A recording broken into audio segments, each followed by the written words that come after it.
Hey everyone, welcome back to day 3 of the streams, day 4 of Cyber Apocalypse 2025. I hope everyone's been having fun. It's been a crazy competition so far, and in fact, we have some pretty awesome updates. Now, before I say these updates, there are still plenty of prizes up for grabs, so don't be discouraged by this. We have had, just as a fun update, we have had first through 10th place all claimed. We have had several teams complete all the challenges. That being said, and let me switch over so I can see folks in chat. Hello, everyone tuning in. Now, we still have our daily drawing for the Flipper Zero, which I'll be completing our daily drawing for today here in just a little bit.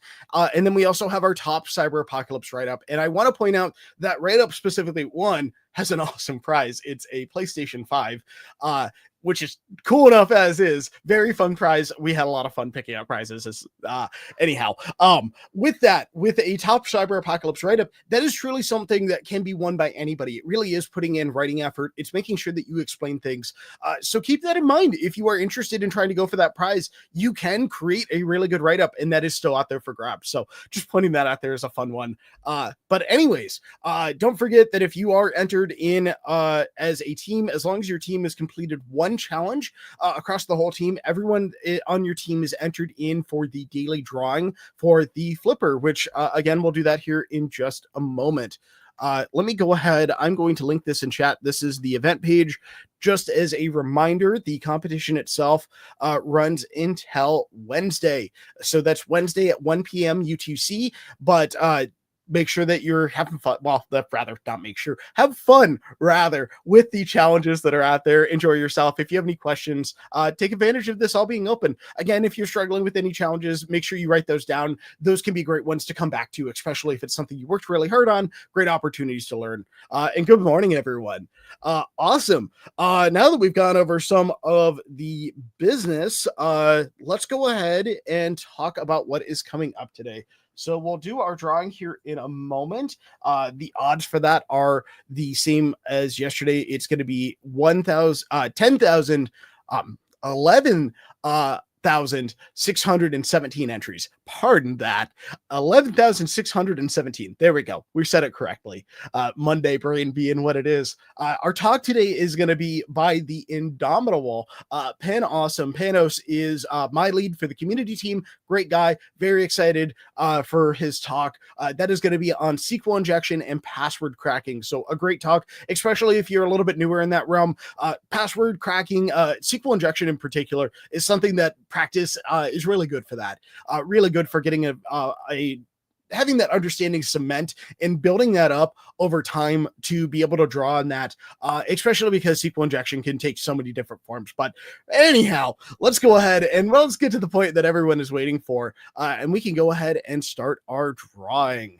Let me go ahead and pull that up here. I need to pull up my window. There we go. Make sure everyone can see that. And now the drum roll has been shipped to everyone in the mail. If you go check your mailbox, you should find a drum roll. Let me go ahead and start this and let this roll for just a moment. Just a reminder, the competition itself, while I let everyone wait eagerly for the roll to stop, the competition itself again runs till Wednesday. We'll have talks every day, so there are 2 more days of talks. That is going to be a talk by IPSEC and then a talk by Cyber Studies to end off the awesome event. Now, after today, it is going to be a different host from me. It is going to be Jex from our marketing team. Freaking awesome guy. I'm very excited to have Jax take over and tap in. You may have seen him on some of our It Takes a Village streams. Great guy. But anyhow, I shouldn't keep everyone else in suspense. We're going to go ahead and stop the roll in 3, 2, 1. And there we go. If you are line number in the our exported database, if you're line number 5694, you have won a Flipper Zero. And give me just a moment. Let's put a note in here. Five. Oh, there we go. Thank you, Emma. Beating me to it. Let's go ahead and we can close that for now.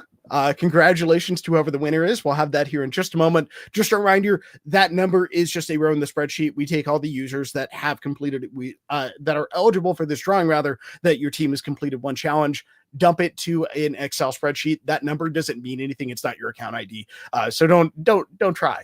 I mean, you could, but I don't think it would really go anywhere. So anyways, once we have that winner, we'll go ahead and announce that. But in the meantime, we'll go ahead and get ready for our talk. Again, the talk that is coming up is SQL injection and password cracking by Pan Awesome. Depending on availability, we may have him joining in after the fact to do some Q&A. But yeah, we shall see. I'll go ahead and let my team announce the winner. We'll put it in chat here shortly. But in the meantime, while we're performing that lookup, I'm going to go ahead and jump to the talk and let Panos take it away.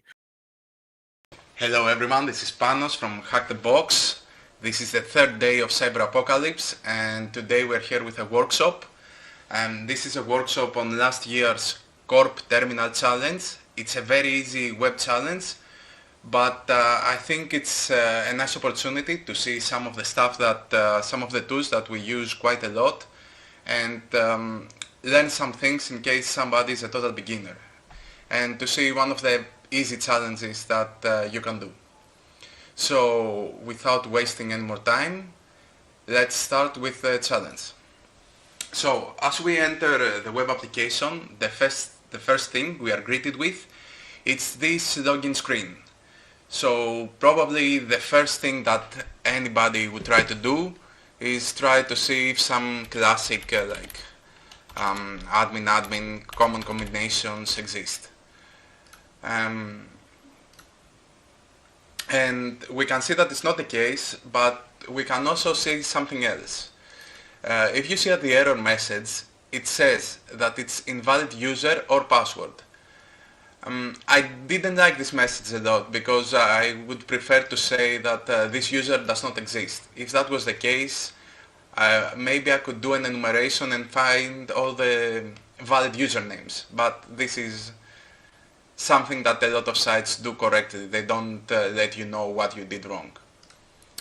So what else can we try to do? We can try to open terminal and we can try to find different directories and different endpoints in this application.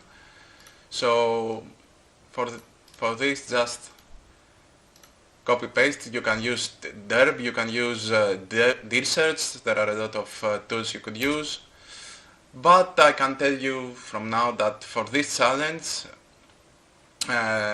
this is not going to work. But since we're running dirb, let's go and have a quick look at it. So if you are using dirb with just a URL, it uses by default the word list common.txt, which is a word list by dirb. So this is a nice opportunity to have a quick look at what a word list is. So if you are using a hacking distro, you can try to go to user share this parrot, and that's a different thing. You could go to user share word lists, and you could see all the different word lists that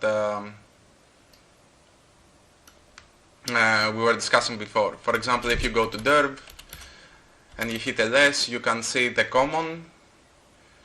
So if you try to see what is inside common.txt, this is all the endpoints it searches for. So if you want to have a more thorough search, maybe you can try to do some research and find different word lists. But where are we?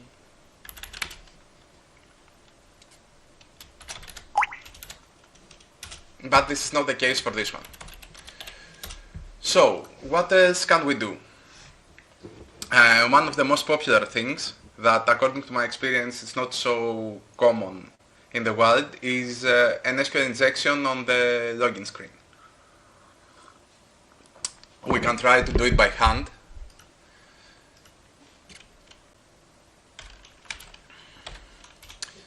And so that's a very interesting message. What we did, in case you didn't notice, is at the end of the username, we added a quotation mark, a single quotation mark. And instead of getting the user that, the message that the password does not exist, like what was it saying, invalid user or password, we get a different error message, missing parameters. So what kind of parameters is missing? We can make a guess before seeing, but probably what happens is that this quotation actually works. So it drops the rest of the query, so it's missing the password.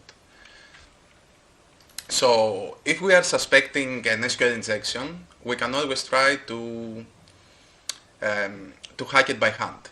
And if you have time, it's a nice thing to do because you can find a lot of interesting stuff online and really understand how SQL injections work.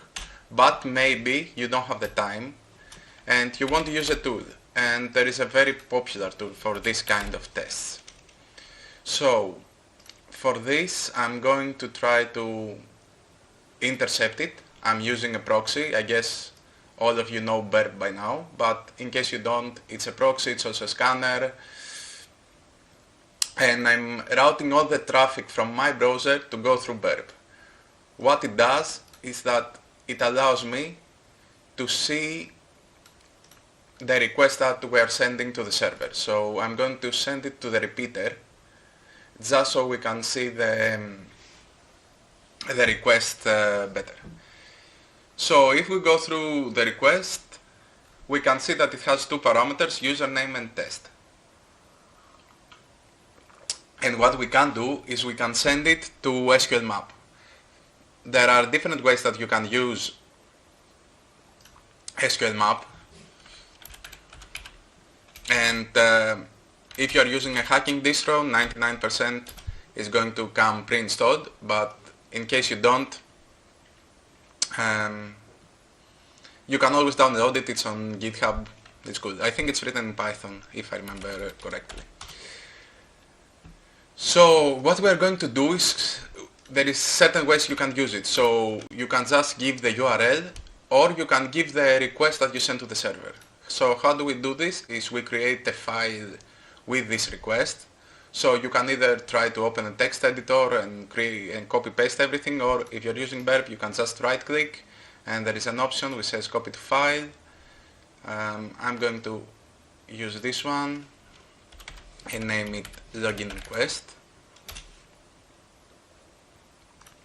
So if I go and try to see this login request, it's the request that we were seeing earlier.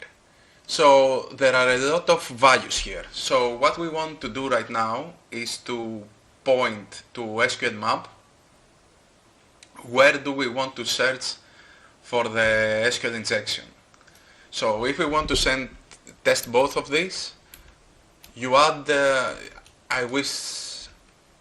I hope you can see this. This is an asterisk. So in the value part of the value, you add an asterisk. So as soon as you do that, you save it and you try to run SQL map. Specify that you are going to use a request, -r, and just give the request. It already knows where to target because inside the request there is the IP that we are targeting, or the website. And for this we're going to say to ignore the SQL code format that it will get, so we can also have the useful stuff. And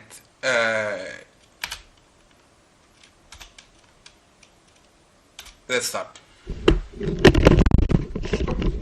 My microphone for a moment, I'm sorry.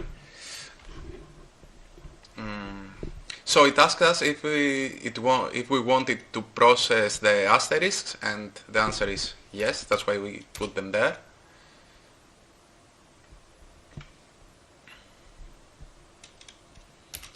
Um, so right now it's going to go through some tests and try to find if the website is vulnerable to an SQL injection. So this is a nice time to have a break and have a sip of your coffee or whatever else you're drinking. And I can tell you from now that it's going to find that the username is vulnerable, but let's give it a little time.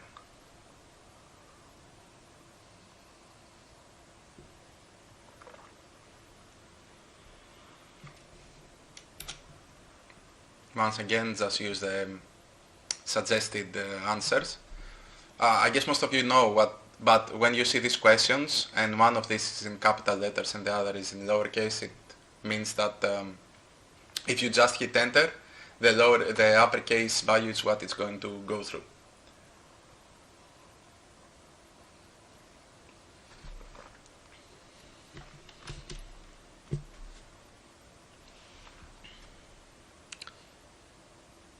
So it actually confirms that the first parameter, it was the username, is vulnerable, and it asks if we want to keep testing the other parameters. In this case, this is the password. We don't want it to do that for now on. So yeah, since we know that, we can tell it to dump the database.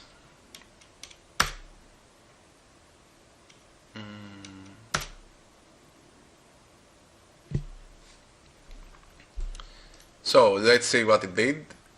This was quicker because we already ran it before. So it went through the database and it dumped the contents. So this specific table was called users. Usually this is the name of that the login screens target. And it has the ID of the user, it has the password, and it has the username.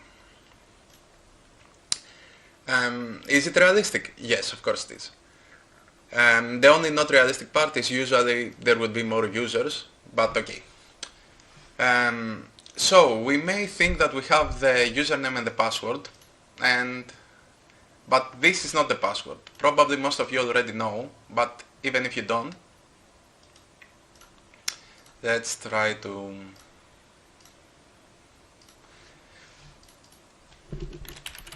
You can always verify, but you already know that this is not a password. So what this is a hash. Most of you already know. So you can think of hashes as one-way cryptography. The point of hashes is to create an encrypted version of the password that you cannot decrypt to go back. So for example, the database, the backend system does not have a key that uses to decrypt this and find that the password is 1234, for example. What it does, when you send the password, it encrypts it again and see if the encrypted versions are the same. So this is meant to be one way. So we need to quote-unquote decrypt this. So first of all, the first thing that we want to do is to find what kind of hashes. So if you try to Google, there are a lot of different hashes. There is MD5, there is SHA1, there are a lot of different encryption hash algorithms. So what you can do is just Google hash identifier. I have already visited the site, but there are different sites. And you can paste the hash, and you can see if it can identify the hash algorithm that is being used. And it actually did. So it says that the possible algorithm is a bcrypt algorithm, so that's nice. So we have the hash and we know the hash type. Now what we want is we want to use a tool to crack this. What can we use?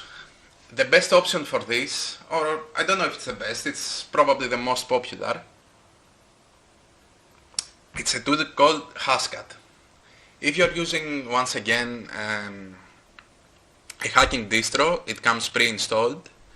But I will say in this point that if you have a gaming PC, even if it is in Windows, and it has a nice GPU, you can use it with Hashcat to have faster results. I will not do this right now, but generally it's better to have a GPU accelerated Hashcat running because it will be a lot quicker. So, how do we use Hashcat? Let's go over to the terminal.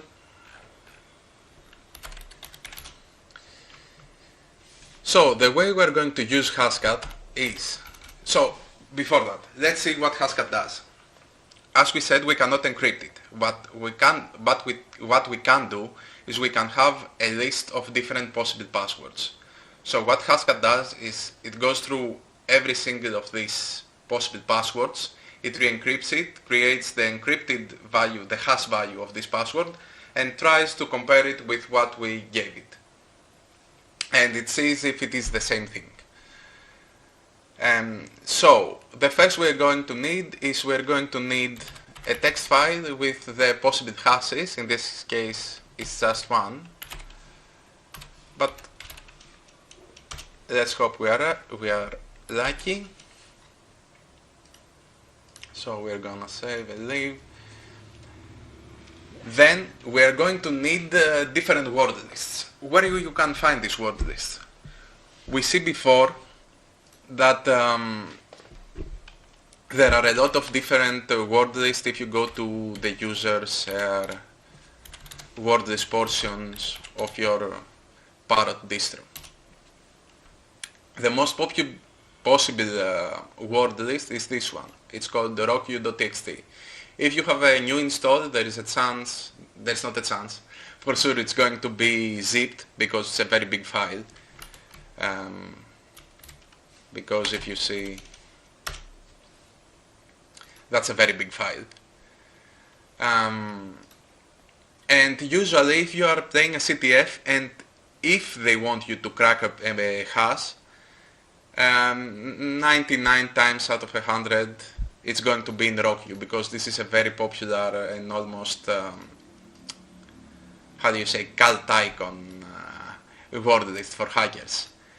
The other way, if you see this one for example, there is a very nice GitHub project called SecLists, and it has all different kinds of lists. It also have passwords and common credentials. So what is this file that I have downloaded? I think this means password database, it's something, and it's the top 1000 most common passwords. And you can guess that you don't want to see your password in any word list, but especially in the top 1000. But the common passwords are usually what you will find. They are the most common passwords for a reason. So even if you do like a pen test or something, you always find somebody having an important role, like having a password of whatever, like welcome in 2025, whatever the year they got their account is. I used to find it all the time. So, okay, so how do we run Hashcat?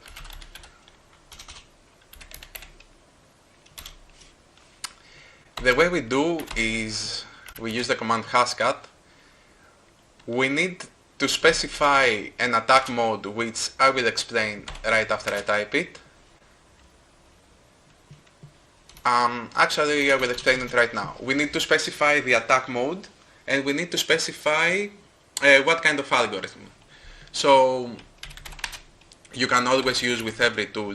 They have either a help page or a man page from manual. So you can read the manual for Hashcat.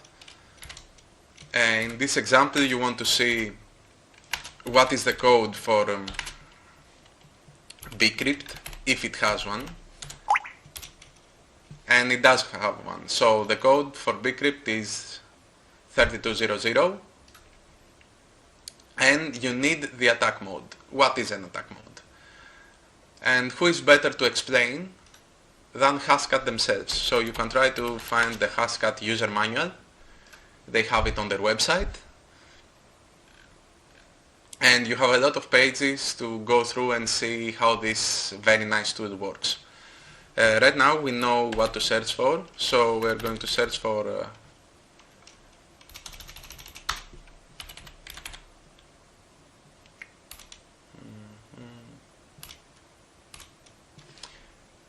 we will search for attack mode, so we can either use -A or -attack mode. So what it needs a numerical value. And what is this possible numerical values that you can use? So you can use 0, which is straight. So what does it do? It goes to this word list and just try what it sees in the screen. First it tries this one, then it tries this one, then it tries this one, and it keeps on going. You can try to use one combination. So what does it mean? It tries to combine this one with this one. So it creates 1, 2, 3, 4, 5, 6, 1, 2, 3, 4, 5, 6, 7, 7, you know. And creates different combinations. So if it's not a ready word list, and for example you have made a custom word list for a certain target, and you have like his birthday, his name, his mother's name, his child's name, his dog's name, it can create different combinations, because probably you have heard that somebody has a dog called Rex, and they are born on July, and it's like Rex July 92, for example, or something. You can have toggle case where it shifts the different the letters from lowercase to uppercase and etc. You can try to brute force it, which it should be your last resort. I don't think in a CTF you will ever need to brute force unless you have some clues knowing that the password is only numbers and it's only 4 characters long. Then yes, you can. The best option is just brute force it. But if it has all these different characters and it's lengthy and whatever, it's going to take a lot of time, and it's quite sadistic if you are a CTF team and create a challenge that needs brute forcing for a 10-character password. And you can see the other options. So in this case, I guess our CTF team is not sadist, so we're going to use just a 0 value and just go straight with this. So let's use what we collected. So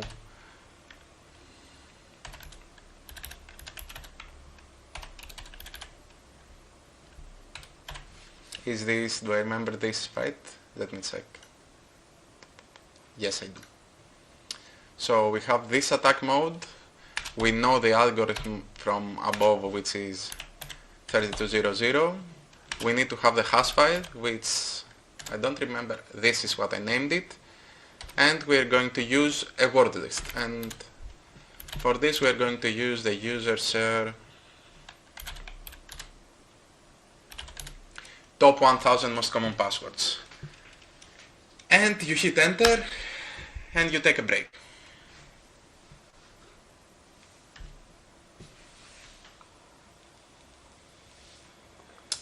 This is a very small password list, so it shouldn't take long,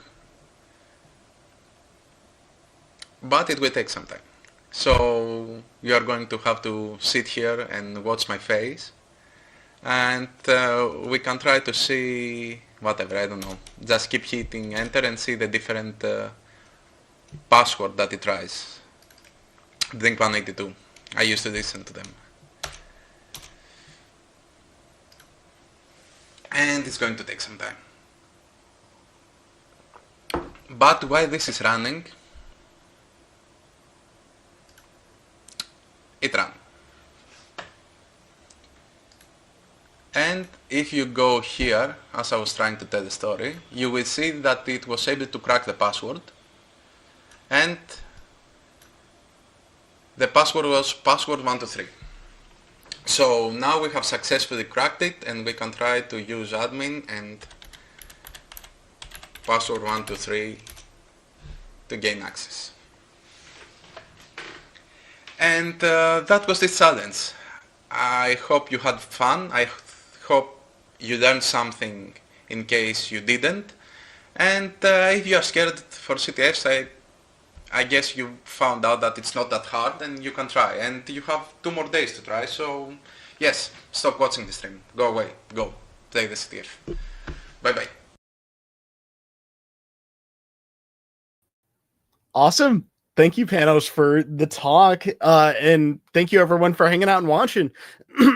Just answering a couple questions in chat, just to address a couple things before I wrap things up. We had a couple questions regarding the drawing. I put a link in chat regarding that drawing. That is a daily winner for folks that if your team that you're entered in on has completed at least one challenge across the whole team, everyone in the team is entered into a daily drawing rather that is part of this live stream. That what we do is I roll for that, and that's what happened a little bit earlier. So just to address those questions, if you have any other questions regarding the prizes or anything that's going on with that event, the page that I linked on Cyber Apocalypse 2025 will have that there. One quick reminder, I forgot to mention this earlier before the talk. If you win, if you are a winner, note that we will reach out via your Hack the Box email. One quick note on that we will almost certainly have to reach out just to confirm shipping and whatnot. But do note there might be a little bit more communication due to import, just because every country does that a little bit differently. We may have to reach out to make sure that we actually get your prize to you. So just a reminder, we have both our daily drawings, and then there also is a write-up challenge that is still going on. You can see that on the same page. And let me go ahead. I will copy paste this in chat one more time. That is our Cyber Apocalypse page. I put that in both our YouTube and Twitch chats there. If you take a look on that, there is a top Cyber Apocalypse write-up. I highlight that one in particular because that is something that it doesn't matter if you're a beginner or not. You can win that being a beginner. All you need to do is really put in effort on the writing and making sure that you're describing things there. So definitely check that out. If you have any other further questions, be sure to join our Discord. That is the Hack the Box Discord. You can find it either on our website, which is linked. The Discord is linked from that page that I provided below, or you can also find it by the Discord server browser. But otherwise, that is going to do it for today. Thank you, everyone, for watching. As a reminder, tomorrow, Jesse Jex is going to be back. He's going to cover the last couple days. And tomorrow we have an awesome talk by IPSEC that will be coming up. So be sure to tune back in for that. Additionally, the VODs and whatnot for all these things, the VOD for this talk and whatnot will be uploaded to YouTube right after this. So yeah, heck yeah. Thank you everyone for being here. And until tomorrow, or well, until next time I see you, happy hacking. Enjoy the competition. Thank you for hanging out. Thanks everyone. Awesome.